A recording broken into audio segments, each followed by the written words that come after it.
আল্লাহ রাসূল সাল্লাল্লাহু আলাইহি ওয়াসাল্লাম তার নাম শোনার সঙ্গে সে লাফিয়ে দাঁড়াইয়া যায়। আছে না? মহব্বত। যদি এইটাকে ফরজ, ওয়াজিব, সুন্নাহ, মুস্তাহাব কিছু মনে না করে এমনি মহব্বতের দাঁড়াইছে, এর জন্য কেউ ঝগড়া করিয়া এলাকার ভিতরে গন্ডগোল তৈরি করবেন না। আর কেউ যদি মনে করে যে এইটা না দাঁড়াইলে ও মুসলমানই থাকে না, এরকম কিন্তু এক পর্যায়ে লোক আছে, হ্যাঁ মুসলমানই নাই, ঠিক না? এইটা কিন্তু শরীয়তের দিক থেকে সম্পূর্ণ হারাম। এই কথা ঠিক কিনা? কারণ আমার বাজানদেরকে বলবো, পর্দা আলে মা বোনদেরকে বলবো, এই সংক্ষেপ বোঝে, ইমানের পরে সর্বপ্রথম প্রশ্ন করবে আল্লাহ রাব্বুল আলামিন কোন ইবাদত? বলেন বলেন নামাজ। কোন ইবাদত? আচ্ছা, নামাজের ভিতরে মৌলিক 4টা কাজ। কয়টা? বলেন। দাঁড়ানো, রুকু, সেজদা, বসা, এই তো শেষ। আচ্ছা, এর বাইরে নামাজ আছে? আচ্ছা বলেন তো, নামাজের ভিতরে দুরূদ শরীফ পড়ছেন? আসতে পারে পড়ছেন? তাই যখন দাঁড়াই গেছেন তখন দুরূদ শরীফ পড়ছেন না? আচ্ছা পড়েন নাই। যখন রুকুতে গেছেন, সেজদা, তা দুরূদ শরীফ পড়েন নাই? কোন সময়? আচ্ছা বসে যখন দুরূদ শরীফ পড়ছেন তখন আল্লাহ রাসূল সাল্লাল্লাহু আলাইহি ওয়াসাল্লাম নাম আসে নাই? তখন দাঁড়ান নাই কে? তখন আল্লাহ রাসূল সম্মান নাই? তখন দাঁড়াইলেন না কেন? নামাজ থাকবে? নামাজ হবে? হ্যাঁ। তাইলে আমার বাজানদেরকে বলবো যে যারা নাকি এইটাকে ফরজ, ওয়াজিব, সুন্নাত কিছু মনে করবে, সম্পূর্ণ গুলুফিদ্দিন, শরীয়তের ভিতরে বাড়াবাড়ি। তবে কেউ যদি এমনি কোনো এটাকে ফরজ, ওয়াজিব, সুন্নাত, মুস্তাহাব কিছু মনে করে নাই, এমনি দাঁড়ায়। আমাদের এই তরিকের মুরব্বী হাজী ইমদাদুল মুহাজির মক্কি রাহমাতুল্লাহ আলাইহি তিনি কিন্তু দাঁড়াইতেন। ওই মজলিসের মধ্যে রশিদ আহমদ গাঙ্গুহি রহমতুল্লাহি আলাইহি, হাকিমুল হুদা আশরাফ থানভী রহমতুল্লাহ, তারা কিন্তু বসে থাকে একই মজলিস। আর হাকিমুল হুদা আশরাফ থানভী রহমতুল্লাহি আলাইহি, রশিদ আহমদ গাঙ্গুহি রহমতুল্লাহি আলাইহি কে ছিলেন জানেন? রশিদ আহমদ গাঙ্গুহি রহমতুল্লাহি আলাইহি তার উপাধি ছিল কুতুবুল আলম, তার উপাধি ছিল শাইখুল হাদিস। তারপরে 1 লক্ষর মতো হাদিস শুধু মুখস্থই ছিল। তিনি এই মজলিসে বসা, জামানার আবু হানিফা বলা হইত, বোঝেন কিছু? তিনি আমাদের এই মুরব্বী, এই তরিকা, তিনি ওই মজলিসে বসা থাকতেন, কিন্তু তার পীর দ্বারাই যেত, বলে তোমরা যে অবস্থায় আছো ঠিক, আমাকে এই অবস্থা ছাড়িয়ে দাও। এটা মুহাব্বতের বলা হয় শেষ তবকা। এই আশেক যখন তার সীমা পার হয়ে যায় তখন তার সঙ্গে কোনো নিয়ম টিউব আছে? আসতে কয় আছে কোনো নিয়ম?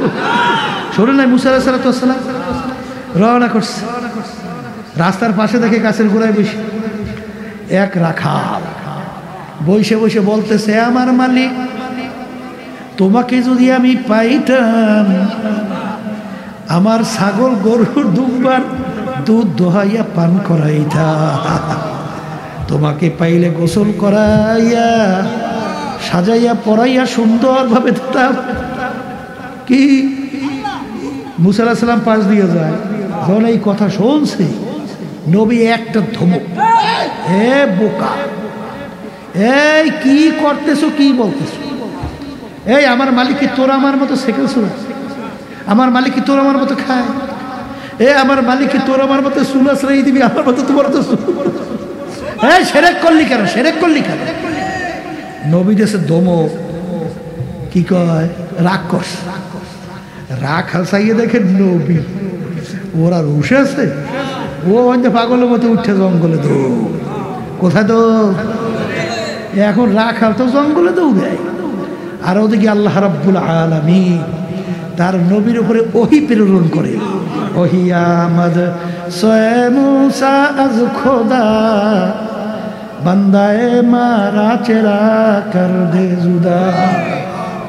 হে জামানার নবী মুসা, তোমাকে আমি দুনিয়ায় পাঠাইছি আমার পথ ভোলা বান্দা বান্দীদেরকে আমার সঙ্গে জোড়াইয়া দেওয়ার জন্যে।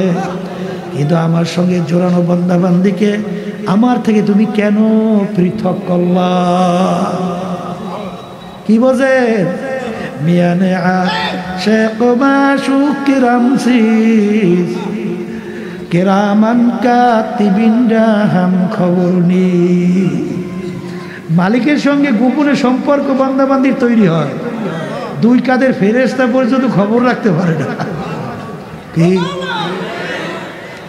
নবী আশ্চর্য, একটা রাখালের সঙ্গে এত গোপন সম্পর্ক আমার মালিকের সঙ্গে, আমি নবী হইয়া পর্যন্ত খবর রাখতে পারি নাই। এ রাখাল কোথায় কোথায়? জঙ্গল দেখে রাখাল চিল্লায়, আল্লাহকে ডাকে। নবী ডাক দিয়ে বলে, রাখাল রে, যেই কথা তুই বলতেছিলি এই কথাগুলো আবার একটু বল, আমার মালিক তোর কথা বড় পছন্দ করছে। রাখাল ডাক দিয়ে বলে, নবী রে, ওই হালাত ওই অবস্থা এখন তো আর আমার না, ওই অবস্থা এখন তো আর না। বলে তা কেমন?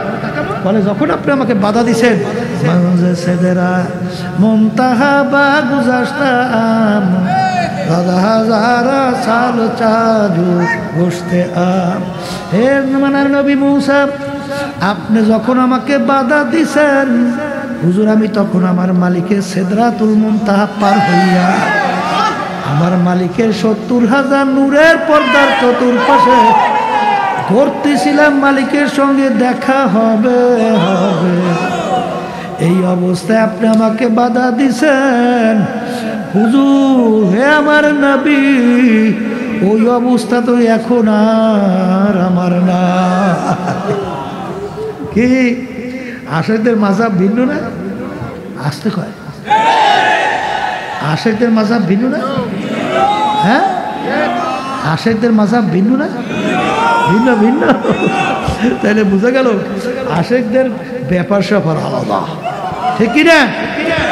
যেই কথা বলতে চাইছিলাম, এক শ্রেণী আমার বাজানরা, তারা যদি শরীয়তের ভিতরে গুলফিদ্দি সম্পূর্ণ হারাম, সম্পূর্ণ কি আবার কর, হ্যাঁ, শরিয়াত যেটাকে যে অবস্থায় রাখছে ওই অবস্থায় রাখাই হইল ইমানদারদের দায়িত্ব, কর্তব্য। অতিরিক্ত বাড়ানো কমানো এটা পারা যাবে না, এটা করা যাবে না। কথা ঠিক?